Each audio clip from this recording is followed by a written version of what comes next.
वज्रकाणं नमो सिद्धाणं नमो आयर्याय नमो वज्रायाणं नमो लोये सव्वसाम्य येसो पञ्चनमुक्कारो सव्वपापप्रणाशनो मङ्गलाणं च सव्वे सिंपडमङ्गः वै मङ्गलम् मङ्गलं भगवान् वीरो मङ्गलं गौतमप्रभु मङ्गलं स्थूलिभद्राद्यः जैनधर्मोऽस्तु मङ्गलम् सर्वारिष्टप्रणाशाय सर्वारिष्टार्थदायिने सर्वलब्धिनिधानाय श्रीगौतमस्वामिने नमः। अज्ञानतिमिरान्धानां ज्ञानाञ्जनशलाकया नेत्रमुन्मीलितं येन तस्मै श्रीगुरवे नमः।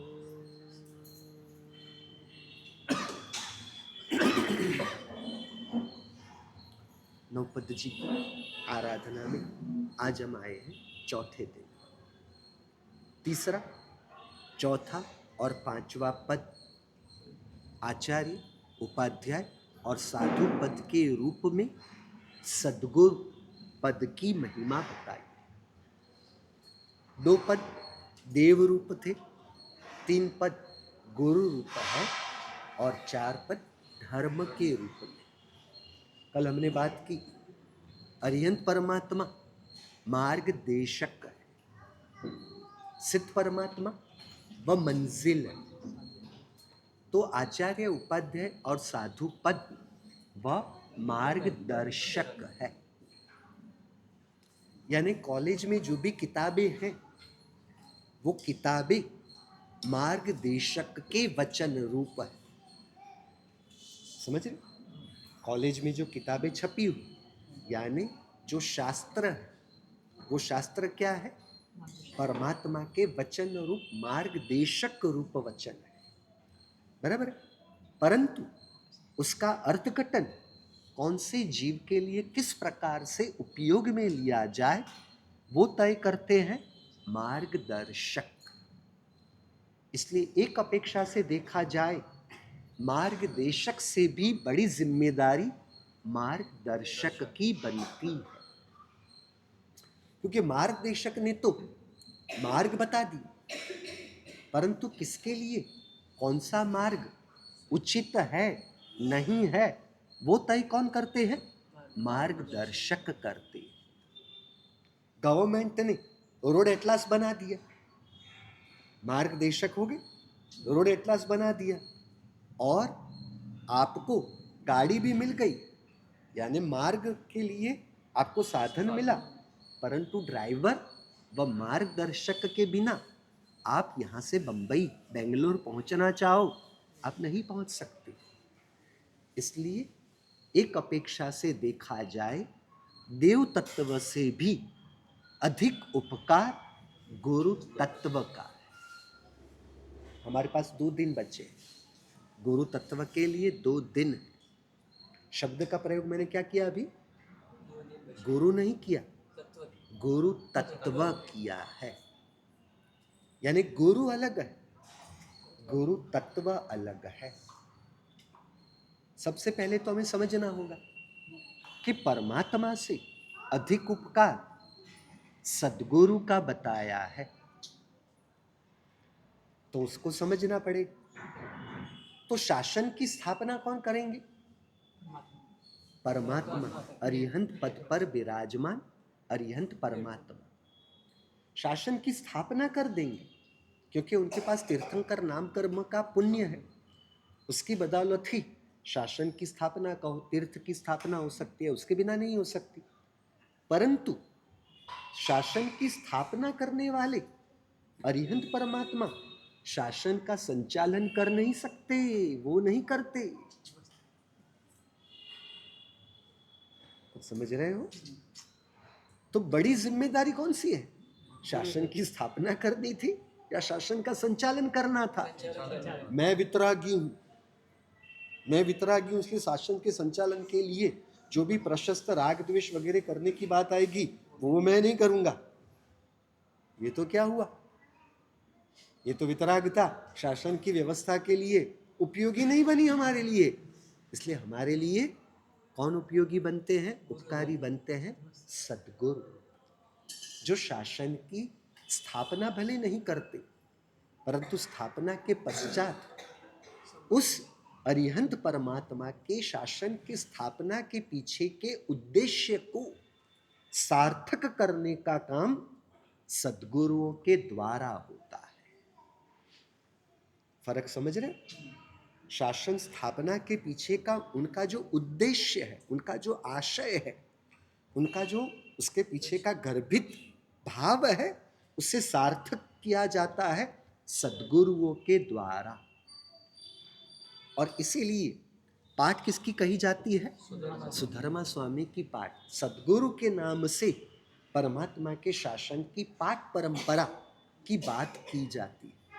यानी उस नजरिए से देखा जाए तो सद्गुरु का उपकार बड़ा हुआ। दूसरी बात कि परमात्मा वितरागी होने की वजह से क्या होता है कि वे जहां फल मिलने वाला हो वहीं पर प्रयास करते हुए दिखेंगे। बिजनेसमैन है, सौदाबाजी है परमात्मा में। मैंने आपको पहले बताया, नहीं बताया, आपको याद है या नहीं है पता नहीं। जिस प्रकार कैसा होता है पता है कि एक साथ 5,000 लोग इकट्ठा होकर किसी केवल ज्ञानी के पास आए, अरिहंत परमात्मा के पास आकर कहे कि हे प्रभु आप हमें कुछ बोध दो। परमात्मा क्या होता है पता है? उनको अपने केवल ज्ञान से दिखता है कि मैं 5,000 को बोध दूंगा, उस बोध देने से एक भी जीव को सम्यक दर्शन के परिणाम यदि नहीं होने वाले हो, परिणाम कह रहा हूं, परिणति की बात कर रहा हूं, सम्यक दर्शन की आत्म परिणति यदि नहीं होने वाली, एक भी जीव को श्रावक पने की, देशवृत्ति पने की परिणति नहीं बनने वाली, किसी भी एक जीव को सर्ववृत्ति यानी साधुपने की अंतरात्मा की परिणति यदि नहीं बनने वाली हो, तो 5,000 लोग इकट्ठा होकर उनको आग्रह करे, विनंती करे, वो एक शब्द भी नहीं बोलेंगे। ये तो स्वार्थी हो गए ना? क्यों राकेश जी? स्वार्थ हुआ ना। फायदा होने वाला हो तो मैं सेल्समैनशिप करूं, यदि फायदा ना होने वाला हो तो मैं सेल्समैनशिप करने की कोई मेहनत नहीं करूंगा। सद्गुरु का ऐसा नहीं। इसलिए केवल ज्ञानियों को क्या कहा गया है? जो देशना दे, यानी प्रवचन दे, प्रवचन कहो या देशना, जो देशना दे उसे कहते हैं देशक। बराबर? हम परमात्मा को क्या कहते हैं? मार्ग देशक, मार्ग की देशना की। धम्म देशयाणम आता है नमुत्थुणम सूत्र में, धर्म की देशना दी। बराबर? देशक या देशना देने वाले को कहेंगे देशक। बराबर? उपदेश करने वाले को कहेंगे उपदेशक। वहां पर भी देशक शब्द का उपयोग है। तो केवल ज्ञानियों के लिए वो कैसे देशक है? तो मोघ का मतलब होता है निष्फल। मोघ का मतलब होता है निष्फल और अमोघ का मतलब होता है अनिष्फल। अनिष्फल, मोघ यानी निष्फल और अमोघ घोटाला हो रहा है। बराबर? मोघ यानी निष्फल, उसका विरोधी कर यानी अमोघ, अमोघ यानी अनिष्फल, अनिष्फल यानी सफल देशक, यानी जिसका जिस देशना का फल आने वाला हो वहीं पर वे शब्द का प्रयोग करते हैं बोध देने के रूप में, वरना वे मौन होते हैं। इसलिए केवल ज्ञानियों के लिए कहा गया वे कैसे देशक है? अमोघ देशक। समझ में आई? अमोघ यानी जिसकी देशना निष्फल नहीं जाती। यहां जो देशना की सफलता खुद के व्यक्तिगत स्वार्थ के अर्थ में नहीं, या मुझे कोई चेला मिल जाएगा उस रूप में नहीं, क्योंकि देखा जाए तो सम्यक दृष्टि हो या देशवृत्ति श्रावकपना हो तो वो थोड़ी ना अपने शिष्य बनने वाले थे साधु के रूप में। दीक्षा लेते हैं तो भी वो खुद के शिष्य हो, वो भी नियम नहीं है ना, वो तो दूसरे गुरु भगवान के भी शिष्य हो सकते हैं। तो यहाँ तो वितरागता है परमात्मा के, इसलिए कोई व्यक्तिगत स्वार्थ नहीं, परंतु यहाँ निष्फलता या सफलता की जो बात है, जीव के लिए वो उपकारी बनेगी या नहीं बनेगी, तो ही वहां पर बोलना या नहीं बोलने का नियम है।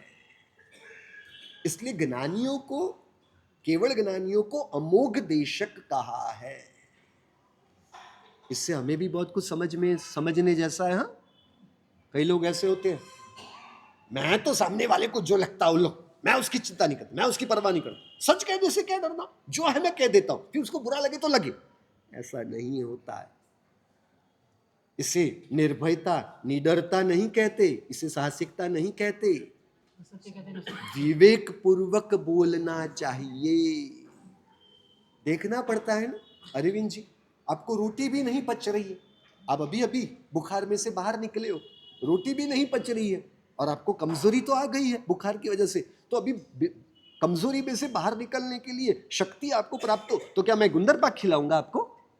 मैं तो खिला के रहूंगा, उन्हें पचे या ना पचे, शक्ति गुंदर पाक से मिलने वाली है, उसे ना पचे तो उसकी मैं क्या चिंता करूं, वो मुझे चिंता करने की जरूरत नहीं है। जिस प्रकार व्यवहार में ऐसा नहीं होता, तो फिर जिस प्रकार व्यवहार में ऐसे नहीं होता, तो फिर किसी भी जीव को मैं जो कह रहा हूं उसके लिए उसकी सकारात्मकता है या नहीं, पॉजिटिविटी है या नहीं, वो देखना पड़ता है। रिसेप्टिविटी यानी ग्राह्यता है या नहीं, वो देखना पड़ता है। उससे भी ऊपर की बात, मेरा पुण्य है या नहीं। मेरा पुण्य ना हो फिर भी मैं प्रयास करूं, तो ये मेरी अविवेक रूप मूर्खता है।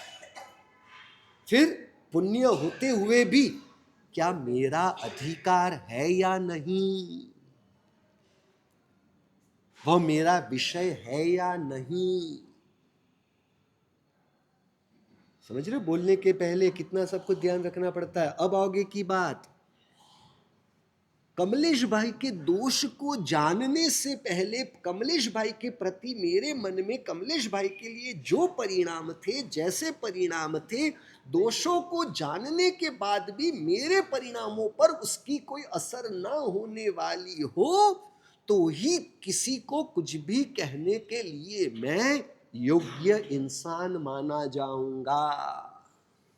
अरे राकेश भाई, मुझे तो बताया नहीं था, आप इतना गुस्सा करते हो। हाँ हाँ, जाने दो, अभी मुझे आपके साथ लेना देना नहीं। ऐसा नहीं। परमात्मा को चंड कौशिक के प्रचंड कषाय के बारे में केवल ज्ञान के बाद नहीं पता चला है, केवल ज्ञान के पहले पता चला है।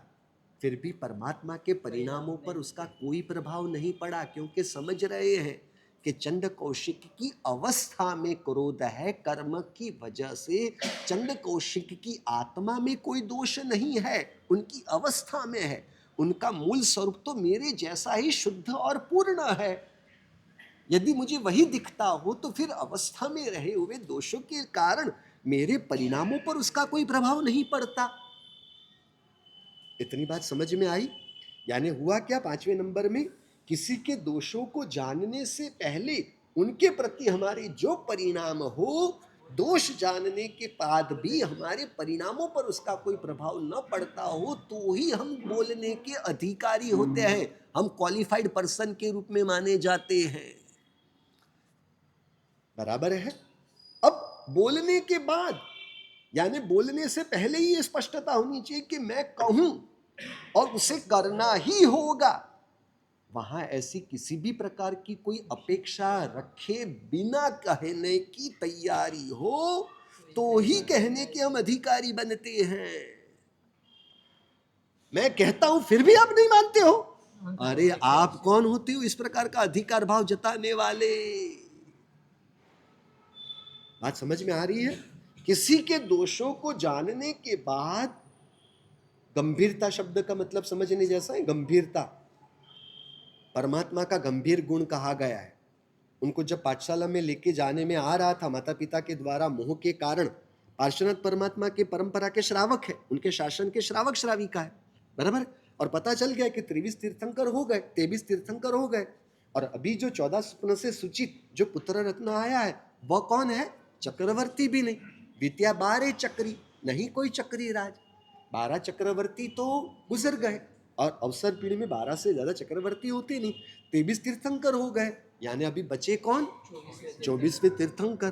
और तीर्थंकर तो माता के गर्भ से ही, उनको तो 3 ज्ञान होते ही है, मति ज्ञान, शुद्ध ज्ञान, अवधि ज्ञान।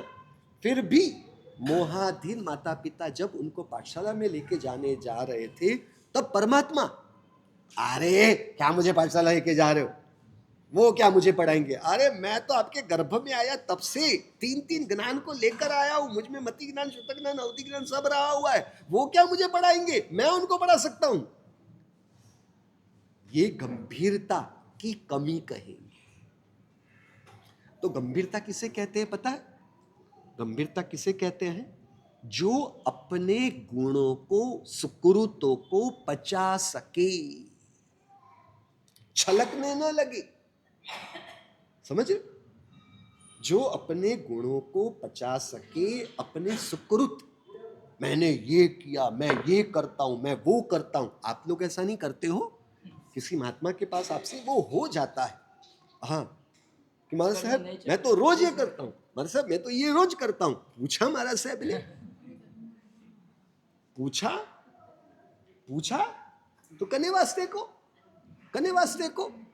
और मुकेश अंबानी, 1 मिनट के 20,000 रुपए कमाने वाला मुकेश अंबानी, मैं हर महीने 50,000 रुपए कमाता हूं। ऐसी बात मुकेश अंबानी के बाद कोई करता है? और वो करने वाला क्या कहलाएगा? आप किसके पास ये बातें सब करने बैठे हो? चलो जाने दो, मैं मुकेश अंबानी, ऐसा मेरा कोई कहने का इरादा नहीं है, मैं तो बहुत छोटा सा इंसान हूं। कुछ बात समझ में आ रही है? तो अपने सुकृतों को, क्योंकि क्या होता है पता, मेरे जाने के बाद मेरा गुणानुवाद कौन करेगा? तो अच्छा है मैं जीते जी अपने मुंह से अपने गुणानुवाद करने लगूं। कोई सुनने के लिए तैयार हो या ना हो, किसी को सुनना पसंद हो या ना हो, मैं ये किया, मैंने वो किया, मैंने ये संग निकाला, मैंने ये नपाणु की, मैंने 28 की हुई है। 28 करने वाले हो? मेरे से कर लिया 28, सीधी तब करोगे ना? नहीं मेरे से सीधी तब कर लिया। पूछा मैंने कि आपने कर लिया या नहीं कर लिया? तो आज खाना खाने वाले हो? नहीं मेरे से कल खा लिया। आज कपड़े पहनने वाले हो? नहीं मेरे से कल कपड़े पहन लिए। इस जन्म में पैसे कमाने वाले हो? नहीं मेरे से अगले जन्म में पैसे कमा लिए। इस जन्म में शादी करने वाले हो? नहीं मेरे से अनंत काल में अनंत बार शादी कर ली है। वहां तो कुछ भी नहीं लाते वैसा कुछ।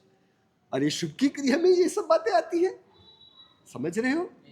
शुभ से आत्मा कहीं ना कहीं थक जाता है, ऊब जाता है। इसलिए इस प्रकार से लोगों के पास उसकी बात रखते हुए वो प्रशंसा प्राप्त करके अपने मान कषाय को थोड़ा, वो क्या बोलता है, भरण पोषण, वरना उसका गुजारा नहीं होगा, वो बेचारा मर जाएगा।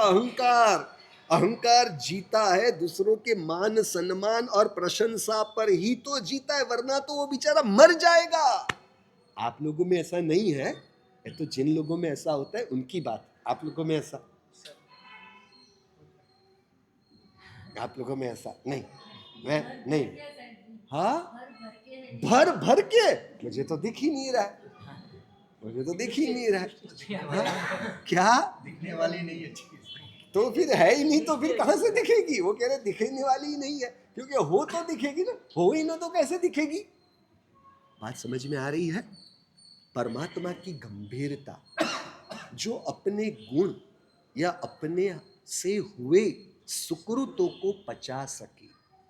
और गंभीरता का दूसरा लक्षण, जो दूसरों के दोषों को जानने के बाद, दूसरों के दुष्कृतों को जानने के बाद उसे भी पचा सके। अरे अरे अरे पता है, अरे हुणियो, इन लोगों का सामायिक में खास होता है। हाँ, और हाथ में कह देते कने कहजो मत, हाँ कने कहजो मत, ऐसा करते करते पूरे गांव को पता चल जाता है। इसलिए तो मुझे तो कई बार ऐसा लगता है कि ये लोग गर्भवती होने के बाद 9 महीने तक घर पर टिकता कैसे है? क्यों उत्सव जी, बराबर 9 महीने तक? मुझे अपने बाबा महाराज के लिए भी यही होता है, मैं उनको बार बार पूछता हूं, उनके पेट में कुछ नहीं रहता, तो मैं कैसे रहा 9 महीने तक? क्या हुआ? जो पुरुषों में ज्यादातर अधिकतर गंभीरता होती है, उनका गर्भवती होना होता नहीं है, और जिनके पेट में कुछ रहता नहीं है उनको गर्भवती का काम कुदरत के द्वारा कैसे मिल गया? बोलो, आपका बच्चा 9 महीने, हाँ आपके कैसे टिका? ये है 11वां छेरा। समझ में आई बात? क्या हुआ सूरजमल जी? कोई मैंने ज्यादा कह दिया ऐसा नहीं लग रहा है? सही कहा ना? देखो देखो, सूरजमल जी आपके लिए ऐसा सुनना पसंद करते हैं। देखा देखा, इसलिए मुझे अध्यक्ष बनाया होता, मुझे उपाध्यक्ष बनाया होता तो कोई प्रॉब्लम नहीं होती, बराबर है? पर आप तो मुझे मेंबर भी नहीं मानते हो। जाने दो, अभी क्या आपसे उम्मीद रखनी। अपनी मूल बात, किसी के दोषों को जानने के बाद दूसरों के पास वो रखने की, वो छिछोरापन ना कहने के लिए की शर्तें हैं। यानी दूसरों के दोषों को जानने के बाद हम में वो गंभीरता। इसलिए अरविंद जी, आलोचना किनके पास की जाती है? आचार्य भगवंत केवल नहीं, जो गीतार्थ और गंभीर हो। हमारे दोषों को जानने से भी आचार्य भगवंत या गीतार्थ के परिणामों में उसका कोई प्रभाव न पड़ने वाला हो। हमारे दोषों को जानने के बाद दूसरों के पास भी उसकी बात वो न रख सके, समझ रहे? इसे कहते हैं गंभीरता। यानी कहने से पहले, किसी को कहना है तो दोषों को जानने के बाद हमें वो गंभीरता होनी चाहिए। छिछोरापन किसे कहते हैं? जो अपने दोषों को छुपाते और अपने गुण और अपने सुकृतों की मार्केटिंग, एडवर्टाइजमेंट करते रहते हैं। जो दूसरों के गुणों को छुपाते हैं और दूसरों के दोष या दूसरों के द्वारा जो गलतियां रूप दुष्कृत हुए उसकी बाहर में बातें करते घूमते रहते हैं। इसलिए हमारे गुरु महाराज अक्सर कहते हैं कि किसी नाली का ढक्कन होता है, गटर का ड्रेनेज लाइन के जो ढक्कन होते हैं, तो कहीं गलती से म्युनिसिपालिटी वाले काम करने आए और ढक्कन खुला रह गया हो तो समझदार इंसान, सज्जन इंसान क्या करेगा? वो ढक्कन को और खोल के रख देगा, है ना? तो उससे समाज के आरोग्य को बहुत बड़ी जोखिम की स्थिति बनेगी ना। तो वो ढक्कन को खुला रखेगा या वो ढक्कन को बंद कर देगा? हाँ, क्या कहा? कैसे, क्यों बंद करेगा? हाँ, समझ रहे हो कहने का मतलब? तो दूसरों के दोषों रूपी ड्रेनेज लाइन के ढक्कन खोलने चाहिए, या कोई खोलने जा रहा हो तो बंद कर देना चाहिए। बाहर के ड्रेनेज लाइन के ढक्कन खुले रखने से तो द्रव्य आरोग्य पर वो प्रभाव डालेगा, परंतु दूसरों के दोषों को सामने वाला नहीं पचा सका तो उनके भाव आरोग्य, उनके आत्म परिणामों पर उसका प्रभाव पड़ेगा। समझ में आया? इसीलिए पन्यास बद्रंकर विजय जी महाराज साहब, जो नवकार मंत्र के उच्चतम साधक के रूप में पहचाने जाते हैं, उनके पास से मंत्र दीक्षा लेनी हो, नवकार मंत्र को उन्होंने सिद्ध किया है, तो उनके हाथों से नवकार मंत्र लेने के लिए लोग लालायित रहते थे। तो मंत्र दीक्षा रूप नवकार मंत्र दीक्षा के लिए उनकी पहली शर्त, सबसे पहली शर्त, किसी की भी निंदा न करने वाले हो तो ही नवकार मंत्र दीक्षा लेने के आप योग्य माने जाओगे। बोलो हम तैयार? क्योंकि हम तैयार, क्योंकि जिस अरिहंत परमात्मा को आपको नमस्कार करना है, उस अरिहंत परमात्मा के अंतरात्मा में जगत के सर्व जीवों को स्थान प्राप्त हुआ है, तो उसमें से किसी भी आत्मा की आप निंदा कैसे कर सकते हो? और एक महत्व की बात आपको कहूं, जितने भी पापस्थानक है, जितने भी पापस्थानक है, सभी पापस्थानों को में कहीं ना कहीं कम या ज्यादा, प्रकट या अप्रकट रूप से पछतावे के परिणाम होंगे। निंदा और आशातना का पाप ऐसा है जिसमें पछतावे के परिणाम जीवों में कभी हो ही नहीं पाते। राकेश जी गुस्सा करते, इसलिए मैंने कहा ये गुस्सा करने वाले हैं। मैंने गलत क्या कहा? सास गुस्से के स्वभाव वाली है, वो गुस्से के स्वभाव वाली है, ऐसा मैंने कहा किसी को, किसी के पास बुराई की? मैंने गलत कहा? बोलो, गलत कहा? हाँ। अब ज्ञानी क्या कहते पता है? आप निंदा करो तो भी अच्छी बात है, समझे ना? निंदा करना भी बुरी बात नहीं है, निंदा करना बुरी बात, परंतु राकेश भाई की निंदा नरपत भाई के पास करने से क्या हासिल होगा? मैं इसलिए निंदा शायद कर रहा हूं क्योंकि उनमें वो दोष जो है ना वो मुझसे देखा नहीं जा रहा है, मुझसे सहा नहीं जा रहा है, इसलिए नहीं तो ही ना, नहीं ना, हाँ मुझे राकेश भाई में जो गुस्से का दोष है वो मुझसे देखा नहीं जा रहा है। सास में जो वो गुस्से का स्वभाव है, सास में जो बहू और बेटी के बीच में भेदभाव का जो स्वभाव है वो आपसे देखा नहीं जा रहा है ना, सहा नहीं जा रहा है ना। तो दूसरों के पास आप इसलिए कह रहे हो क्योंकि वो देखा नहीं जा रहा है, सहा नहीं जा रहा है ना। तो फिर मुझे राकेश भाई के पास ही तो बात रखनी चाहिए ना कि राकेश भाई आपका गुस्से का स्वभाव है, उनको कहूंगा तो अच्छा, इनको कहने से थोड़ी ना कोई इनमें फर्क पड़ने वाला था। परंतु यहां माया चलती है, माया। इनके मुख पे तो अच्छी अच्छी बात करूंगा, इनके पीछे ही ये बातें करूंगा। मन हल्का होता है। हाँ मन हल्का होता है। हाँ मन हल्का होता है। मन हल्का होता है, मन हल्का होता है। इनको पूछो, इनको पूछो। इसलिए तो मैंने आपको पहले भी कहा था, आपके यहाँ पर जब मेहमान आते हैं आपको 2-2 4-4 घंटे बातें करने के लिए विषय कहाँ से मिल जाते हैं। मुझ जैसे को ढूंढना पड़ता है कि अब क्या बात करूं, और आपके 2-2 घंटे 4-4 घंटे 6-6 घंटे कैसे बीत जाते हैं। बोलो आपका भी बोलो। 2 बहनें मिलने के बाद आपकी बातें चालू हुई हुई हुई हुई हुई हुई सामयिक में घड़ी देखे बिना एक सामयिक नहीं जाती, परंतु किसी गांव की बातें करने में घड़ी के सामने, तो फिर वो बातें होती क्या है, वही पता नहीं। हाँ वही पता नहीं। हाँ वही पता नहीं है। किसे पता नहीं, आपको नहीं पता, इनको तो पता है।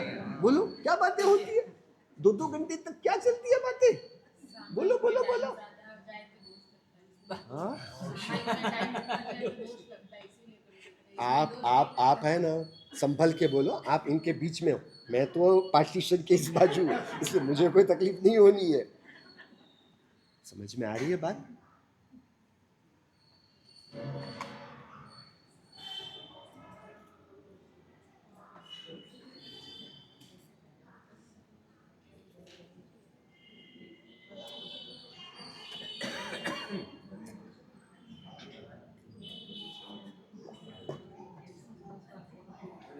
इसलिए पन्यास बदन के विजय महाराज साहब की पहली शर्त, किसी भी साधु साध्वी जी या किसी भी जीवों की निंदा न करनी हो तो ही मेरे हाथों से नौकार मंत्र की दीक्षा मिलेगी, वरना नहीं। अपनी मूल बात पर आ जाओ। तो परमात्मा वितरागी हो गए तो वो किसी को भी अपना दोष, किसी के भी दोष के लिए, गलती बताने के लिए गुस्सा करना वगैरह उनसे नहीं होना है। और उससे हमने जाना कि हमें किसी को कुछ भी कहना हो तो कब कह सकते हैं। उसमें महत्वपूर्ण चीज तो क्या थी पता है, और तो वो तो बात मैंने अभी की नहीं। कमलेश जी को मुझे कुछ भी कहना हो तो कहने के लिए अधिकारी मैं तब ही होता हूं जब उनके दोषों को जानने के बाद मुझ पर उसकी कोई असर ना हुई हो। तो राकेश भाई के व्यवहार की मुझ पर यदि असर होती है तो मैं स्वतंत्रता में नहीं जी रहा हूं। किसी के असर में आ जाना यह पराधीनता की गुलामी नहीं है तो और क्या है। कुछ समझ रहे हो। जो दूसरों की असर में आया है वह कभी भी किसी को भी उसमें से बाहर निकलने की बात कर कैसे सकता है। कुछ समझ रहे हो। और जो भी मुझे उनको कहना हो तो वहां पर भी ज्ञानियों के वचन है, रोक या टोक की बात नहीं, रोकना या टोकना नहीं, क्योंकि रोक टोक भी सामने वाले की स्वतंत्रता को छीनने की प्रक्रिया रूप बड़ा पाप है। इसलिए तो अध्यात्म जगत की अनेक साधनाओं में से एक साधना है नो सजेशन। नो सजेशन जमेगा हमें, साधना है भैया। बहुत अच्छा है ना, किसी को सलाह देनी नहीं, सलाह मशवरा के रूप में किसी को सलाह नहीं देनी, ये तो अच्छा ही है ना। इसमें क्या दिक्कत है? नो सजेशन, चलेगा? अरविंद जी, नहीं चलेगा। क्यों क्यों क्यों क्यों नहीं चलेगा? एडवाइस फ्री है। आपको गुरु की पदवी किसने दी? क्योंकि शास्त्र में तो क्या कहा है बताए?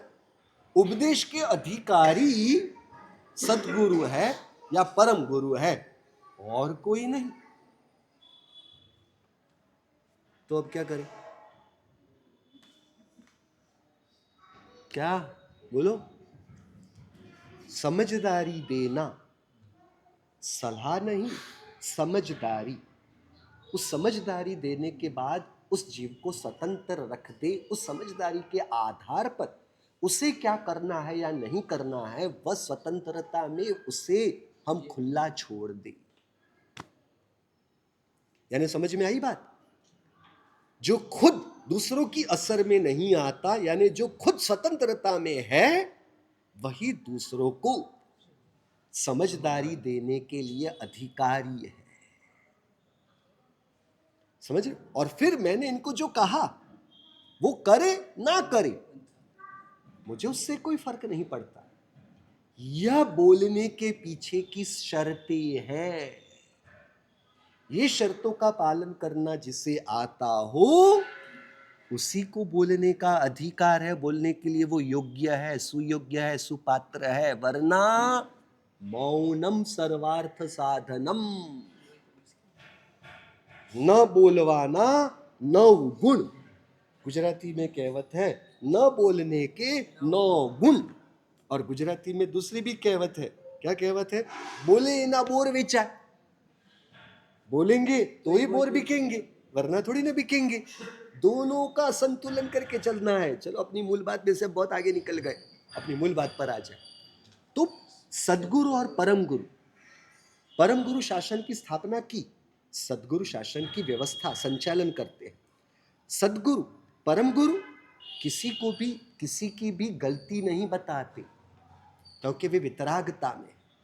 वो किस जगह पर बोलेंगे किसी को, किसी भी प्रकार से किस जगह पर बोलेंगे, तो उसके लिए उपदेश रहस्य में मोहम्मद यीशु जी महाराज साहब ने शर्त बताई। सामने वाले जीव की योग्यता पात्रता श्रेष्ठतम हो, यानी सामने वाला जीव बहुत ही सुयोग्य हो। और सेकंड नंबर में, दूसरे नंबर में, अल्प शब्द का प्रयोग करते हुए वो तुरंत समझ जाए और अपने जीवन में परिवर्तन लाए। ऐसी स्थिति में ही सदगुरु किसी को कुछ भी कहते हैं, वरना नहीं। कुछ समझ में आ रही है बात? जमाली परमात्मा का संसारी पने में जमाई है, और परमात्मा के सामने विरोध करने वाले हुए। परमात्मा ने एक बार भी उनको एक शब्द के लिए भी टोका, एक शब्द से भी टोका नहीं है, समझाने का प्रयास किया नहीं है कि जमाली तुम्हारी गलती है, हम सर्वज्ञ हैं, हम केवल ज्ञानी हैं, हमसे कभी भी किसी भी प्रकार की गलती कैसे हो सकती है, आप इस प्रकार का करके आप अपनी आत्मा का नुकसान करोगे। वहां एक शब्द का प्रयोग नहीं किया। और ऋषभदेव परमात्मा ने भरत चक्रवर्ती को बोध दिया है, क्योंकि उनकी योग्यता पात्रता विशेष प्रकार की है। दूसरी बात हमारी थी कि परम गुरु कैसे होते हैं? वे अमोघ देशक होते हैं। परिणाम आने वाला हो तो ही बोलेंगे, वरना नहीं बोलेंगे। सदगुरुओं का ऐसा नहीं। परिणाम आज भले नहीं आता, परंतु जीव में एक बीज भी बोया गया तो आज नहीं तो कल, इस जन्म में नहीं तो अगले जन्म में भी वह अंकुरित होकर फलित होता है। तो वहां पर सदगुरु बोलेंगे। परम गुरु की साधना का प्रयोग किस प्रकार से है कि वे खुद जब तक शुद्धता और पूर्णता को प्रकट नहीं कर देते पूर्ण रूप से, तब तक वे किसी को भी बोध नहीं देते। उनकी साधना पद्धति, उनकी मार्ग की यात्रा इसी प्रकार से है। हालांकि देखा जाए तो माता के गर्भ में आए तब से 3 गुना, दीक्षा ली 4था गुना, यानी सामने वाले जीव के मनोभाव को वो तुरंत ही देख सकते हैं। सामने वाले के मनोभावों को जानने से सामने वाले को समझाना आसान हो जाता है ना। फिर भी वे मौन का पचखाण लेते हैं, किसी को भी बोध न देने के लिए। चंड कौशिक के लिए बुज्ज बुज्ज चंड कौशिक कहा, ये परमात्मा ने अपने ही मौन के अभिग्रह में वहां पर एक जगह खुली कर दी, अपना ही नियम तोड़ा है परमात्मा ने, समझ रहे हो? परंतु हमने तो आगे बात बता दी है, नियम बनाने वाले को नियम लगते नहीं है। क्यों हंस क्यों रहे हो? ये नियम है। सिग्नल के खंबे किसने खड़े किए? सरकार ने खड़े किए, परंतु सरकारी गाड़ियों को वो सिग्नल के खंबे के नियम लगते हैं? लगते हैं? उनको नहीं लगते। हाँ, फायर ब्रिगेड की गाड़ी लाल सिग्नल हो तो भी निकल जाएगी, एम्बुलेंस की गाड़ी लाल सिग्नल हो तो भी वो निकल जाएगी, चीफ मिनिस्टरों की गाड़ी लाल सिग्नल हो फिर भी वो निकल जाएगी। समझ रहे हो? इसलिए परमात्मा ने नियम भंग किया। इस प्रकार से हम परमात्मा के लिए नहीं सोचते, परंतु बात अपनी यह है कि वे खुद जब तक वितरागता और केवल ज्ञान नहीं पाएंगे तब तक किसी को बोध नहीं देंगे। भले ही ना वो ऋषभदेव परमात्मा के साथ 4000 लोगों ने दीक्षा ली, वो जमीन कन का उपयोग कर रहे हैं, कच्चा पानी पी रहे हैं और साधु पने की मर्यादा कोई भी उनको नहीं पता है, फिर भी वहां पर मौन रहते हैं। ऐसा करना उचित है कमलेश जी? हाँ, ऐसा करना उचित है? यानी परमात्मा बराबर नहीं कर रहे हैं, ये मान रहे हो ना आप? अरे ऐसा भी नहीं मान रहे तो कैसा मानोगे यार? ये अच्छी बात है यार, परमात्मा के लिए कुछ बात है तो नहीं, परमात्मा के लिए तो आप अच्छा ही अभिप्राय रखते हो। अरे पर जो गलत है, जो कमी है, वो कमी है, वो तो स्वीकारनी पड़ेगी ना। सूरजमल जी, मैं गलत हूं, हाँ तो फिर मैं कैसे गलत हो सकता हूं? गलत करने, मुझे गलत कहने की जरूरत भी मत करना, हाँ, वरना छोड़ूंगा नहीं। मजाक कर रहा हूं भैया, सदगुरुओं के लिए ऐसा नहीं। उत्तराजन सूत्र में खुद परमात्मा ने सदगुरुओं को आज्ञा की, अगिलाणम देसी जा, बिना थके आपको देशना देनी है। भले सुनने वाले थक जाए और आना बंद कर दे, फिर भी आपको बोलते हुए थकना नहीं। अरे क्यों हंस रहे हो? नहीं, वो लिखा हुआ मुझे दिख रहा है, वहां पर भले नहीं छपा हुआ है, पर मुझे वो दिख रहा है, वो मैं कह रहा हूं। क्या हुआ सूरज में? मैंने कुछ ज्यादा कहा? ऐसा नहीं, उत्सव जी कुछ ज्यादा हो गया। यानी बिना थके आपको देशना देनी है, भले फिर बेल्लावरी वाले लोग थक जाए। थक गए? नहीं। हाँ, थक गए? नहीं, कंटाल गए? ये आत्मा आत्मा आत्मा आत्मा आत्मा आत्मा। बाबूजी ने एक संगीतरो कार्यक्रम नहीं करा, एक ढोल नगारो नहीं बजायो, बाबूजी ने एक खाणो पीणो कोई अवसर नहीं डीणो। ये बाबूजी है कोई? हाँ, बाबूजी ने प्रभावनारी भी बंद कर दी। ये बाबूजी ने खुद ने प्रभावना नहीं मिले तो हमने भी नहीं दी। ऐसा तो नहीं करना चाहिए थे कि ऐसा कुछ।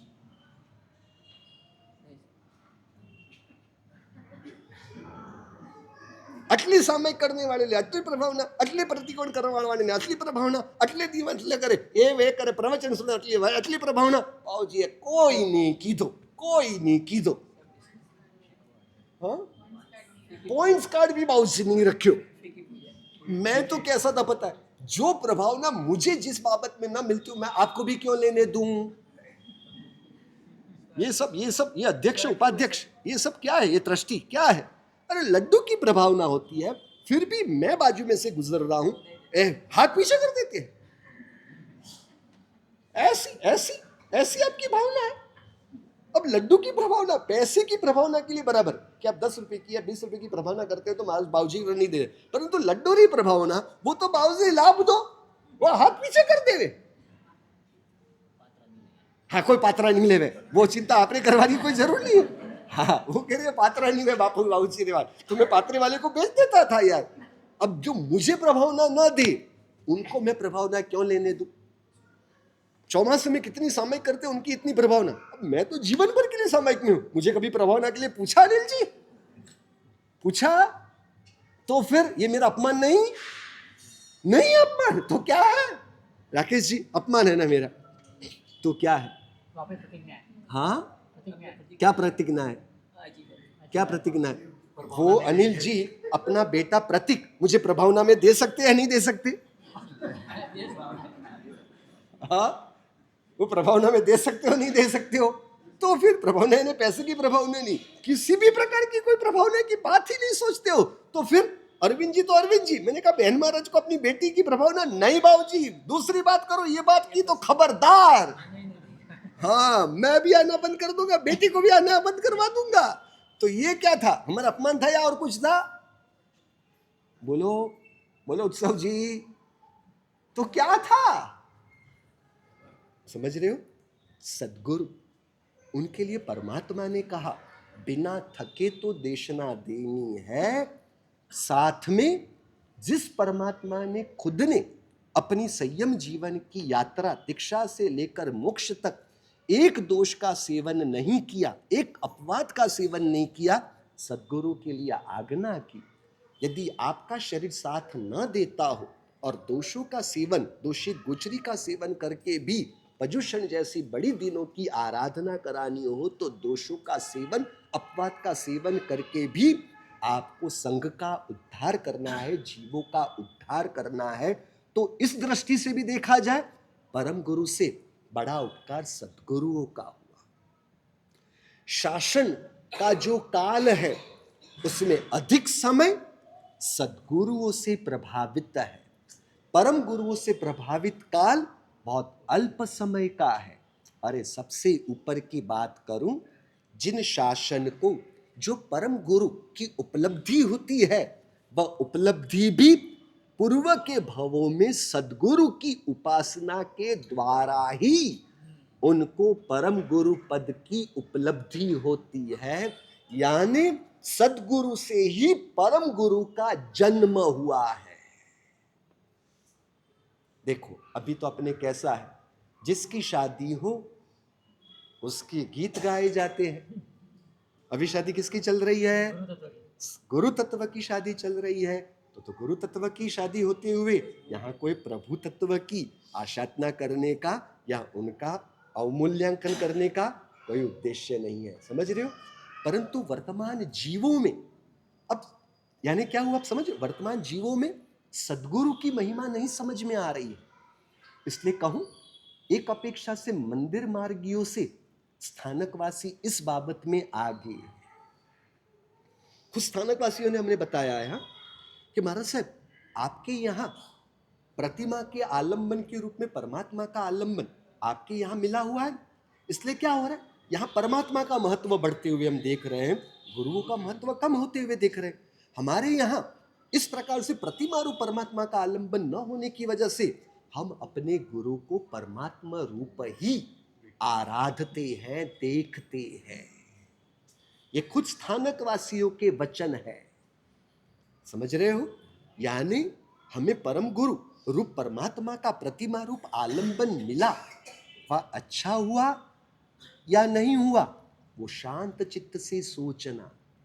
क्योंकि परमात्मा क्या है वे परमात्मा नहीं बता सकेंगे। परमात्मा की पहचान, धर्म तत्व की पहचान वह होती है सद्गुरु तत्व के द्वारा ही। इसलिए उस दृष्टिकोण से, उस अपेक्षा से देखा जाए तो सद्गुरु का उपकार परम गुरु से भी अधिक है। क्योंकि सद्गुरु वे सामने वाले जीवों को आत्म विकास के मार्ग में आगे बढ़ाने के लिए सारणा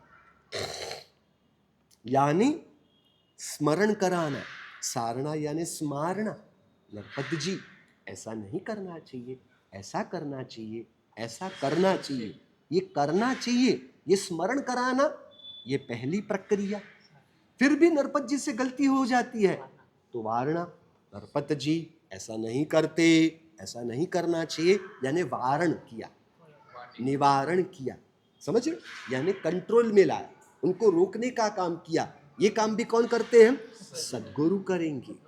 तीसरे नंबर में फिर भी उनसे गलतियां नरपत जी से हो रही हो तो क्या करेंगे? चूड़ना, ऐसा करोगे नहीं चलेगा, ऐसा करने से आपका कितना अहित होता है पता चलता है, आपके माध्यम से कितने लोगों को बुरा आलंबन मिलता है कुछ पता चलता है, आपके माध्यम से शासन के प्रति लोगों के भाव बिगड़ेंगे, साधु आचार और साधु के प्रति का आदर खत्म होगा। इस तरह से गुस्सा करना, समझ रहे हो, ये होगा चोइना का काम भी सद्गुरु कहेंगे। और फिर भी जीव यदि उसमें परिवर्तन नहीं आया तो पहले पूछ तो लो यार, सर दर्द करता हो तो फिर चाय कड़क या फिर माइल्ड, हाँ हाँ हाँ। तो संसार जो सिर पर चढ़ गया, वायु गैस गैस ऊपर सिर पर चढ़ गया है ना, तो संसार सिर पर चढ़ गया हो, मिथ्यात्व सिर पर चढ़ गया हो, अहंकार सिर पर चढ़ गया हो, तो फिर गुरु नरम या कड़क?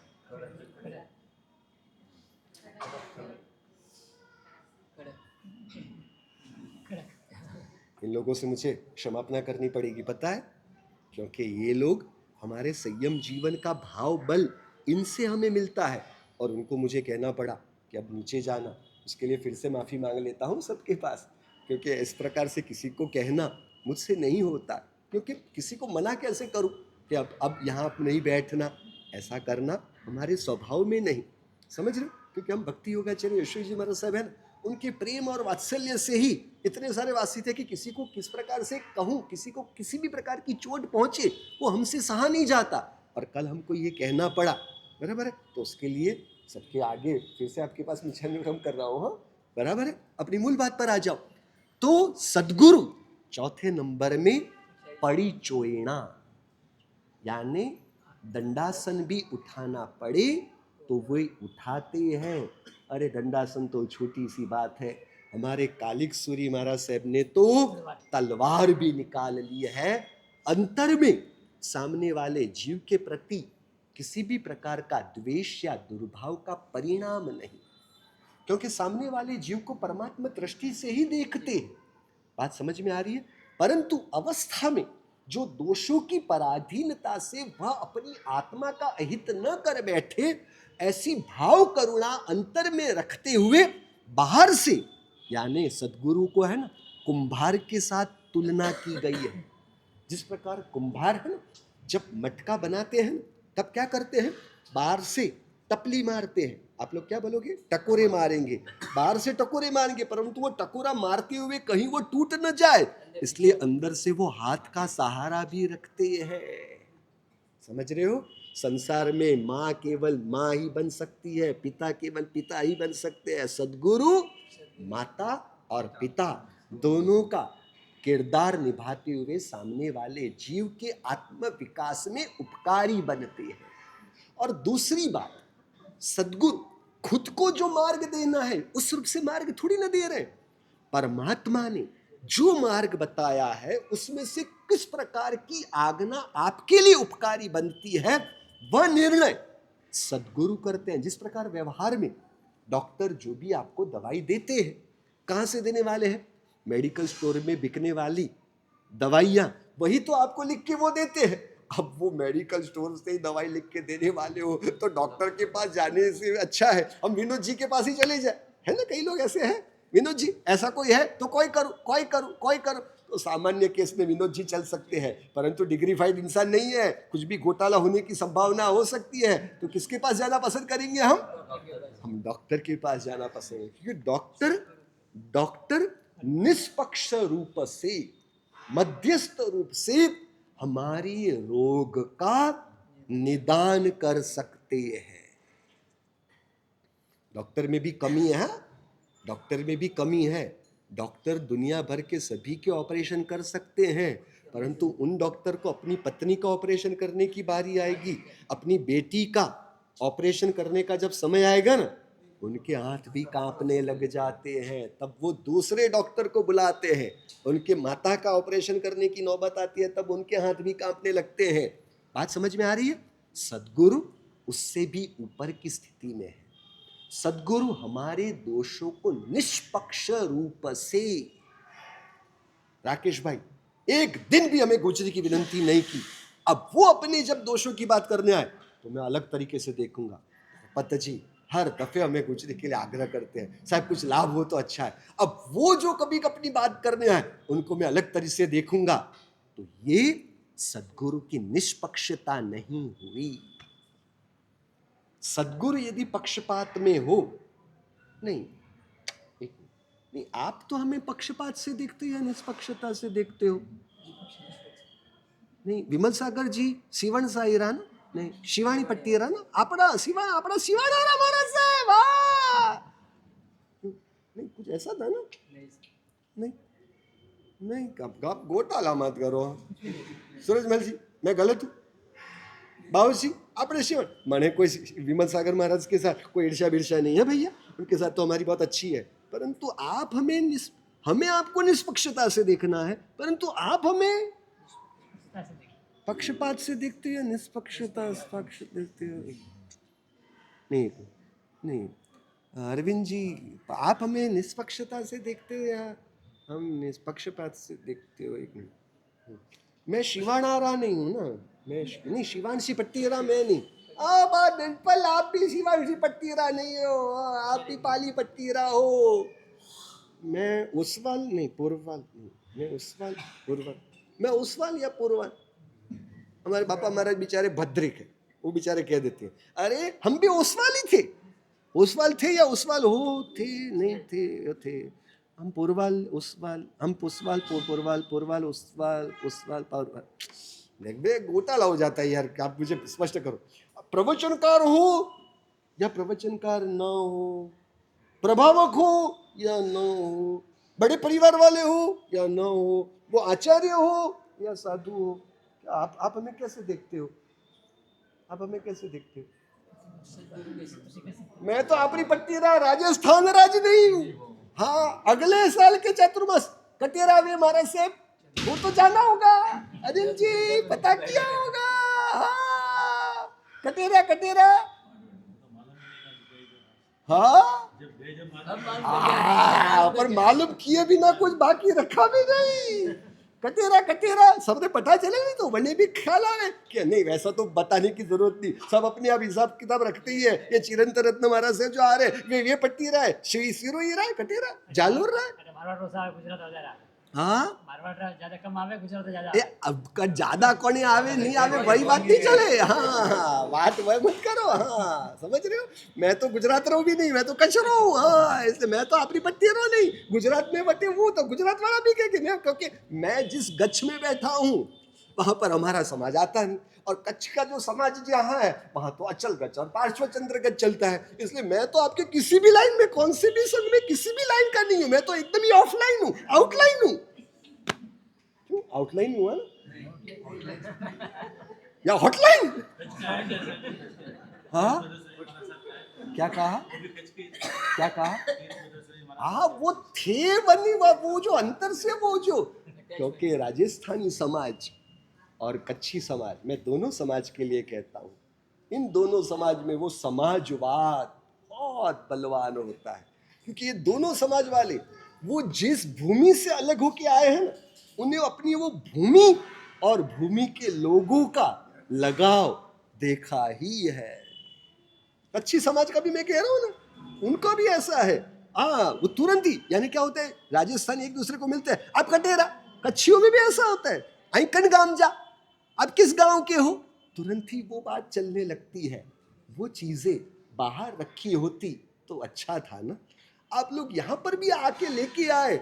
मैं तो कभी कभार तो सोचता हूँ, ये जो अपने 24 तीर्थंकर हो गए हैं ना, वो 24 ना तो एक भी राजस्थान के हैं, ना तो एक भी कच्छ के हैं, ना तो एक भी गुजरात के हैं.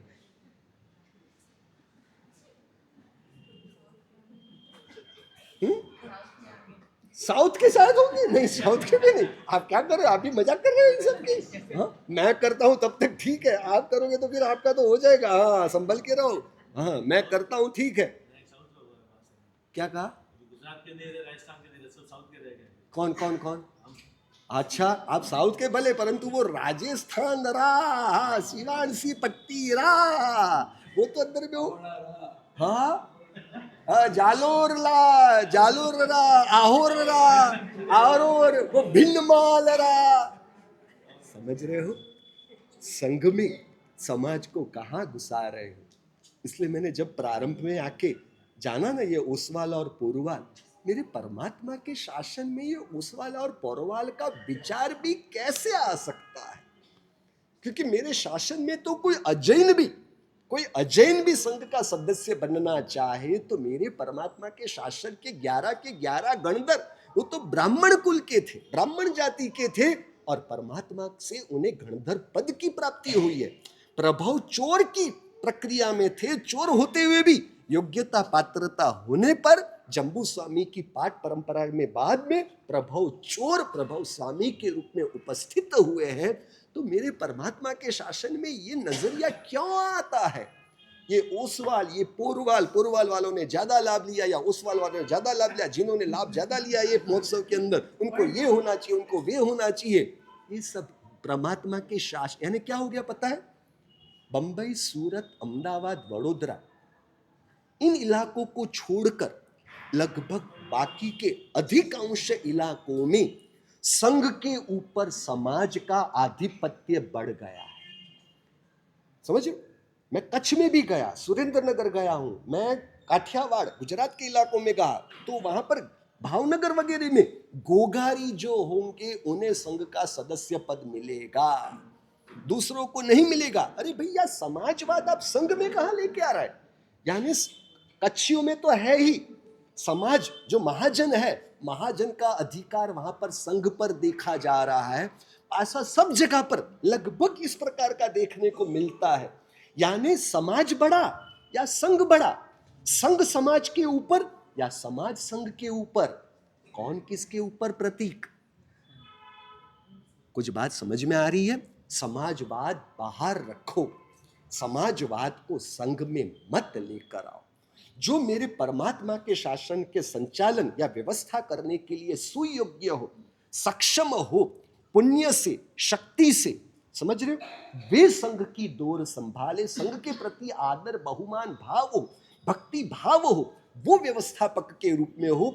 ओसवाल हो इसलिए वो आ जाए, पोरवाल हो इसलिए उनको व्यवस्थापक का पद मिल जाए, ये मेरे परमात्मा के शासन की व्यवस्था के लिए शोभास्पद नहीं। मैं यहाँ किसी को टारगेट डायरेक्ट या इनडायरेक्ट बना लूं, मुझे इसमें कोई दिलचस्पी नहीं। इसलिए मैं कभी भी किसी को पूछने में मुझे रस नहीं होता है कि आप ओसवाल हो या पोरवाल हो। आप सब हमें पूछ बैठे हो, कई लोग, मरा साहब आप कहाँ से हो, आप गुजरात के हो कि आप कच्छ के हो? मुझे पूछने वाले, मैंने एक को भी किसी का गांव पूछा हो मुझे याद नहीं आ रहा है। आपका व्यापार क्या है वो भी मुझे जान के क्या करना है भैया? आपका व्यापार कौन सा है? मनोज जी कौन सा कामकाज करे, सूरज मिल का कौन सा कामकाज है, उत्सव जी का कौन सा कामकाज है, ये प्रतीक इनका कौन सा, अनिल जी का कामकाज है, मुझे वो जान के करना क्या है? समझ रहे हो? मुझे कर उनके घर की बेटी लेनी है या मेरी बेटी को उन्हें देनी है? आपका संसार का नजरिया, आप सद्गुरु निष्पक्ष भाव में है, परमात्मा निष्पक्ष भाव में है, तो हम क्यों पक्षपात के शिकार बन रहे हैं? चलो अपना समय हो गया। सद्गुरु पड़ी चोइना करते हैं सामने जीव की भाव करुणा रखते हुए। तो सद्गुरु कौन है? क्यों बार बार सद्गुरु शब्द का उपयोग कर रहा हूं, गुरु शब्द का उपयोग क्यों नहीं हो रहा है? उसकी विशेष बात कल के प्रवचन में जिनाग्ना विरुद्ध कहा गया हो तो